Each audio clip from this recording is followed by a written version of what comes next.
Imagine waking up in the morning. You are annoyed at your alarm clock, but you have to get to work. So you brush your teeth, get dressed, grab a quick bite, and head out the door. At the bus stop, you're congratulated by a stranger. "It is nice to see you out and about," he says. So you get on the bus and get to work. During a break in the day, a coworker tells of a time she sprained a finger but powered through the day because of you. "Because you're an inspiration to me," she says. After work, you realize that you need to get groceries for dinner. At the supermarket, as you pick up a carrot, the person next to you says, "You are so brave." You ask, "Why am I brave?" And the person answers, "Because you're shopping by yourself. It's so inspirational."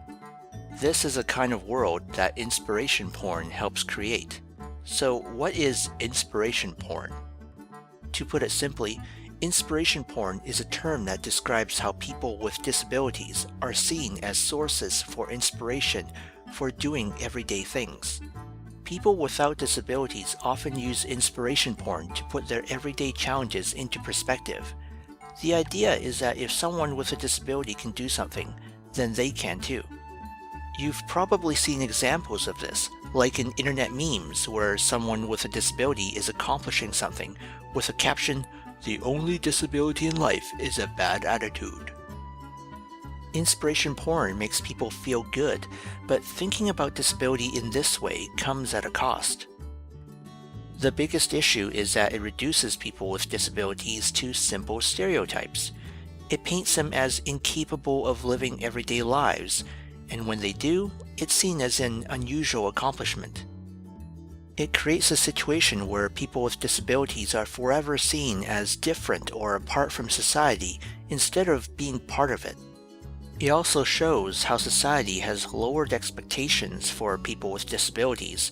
They should not be seen as inspiring for doing everyday things. If they are inspiring, it should be for doing extraordinary things that everyday people would not usually do, like someone pushing a wheelchair across the world, or someone who laid the groundwork for accessibility and inclusion for other people with disabilities. With this in mind, it seems simple. People with disabilities aren't always inspiring, and should be seen as inspiring if they do inspirational things. But there's a fine line between being inspirational and being a supercrip. So what is a supercrip? Find out in our next episode. Are you an educator?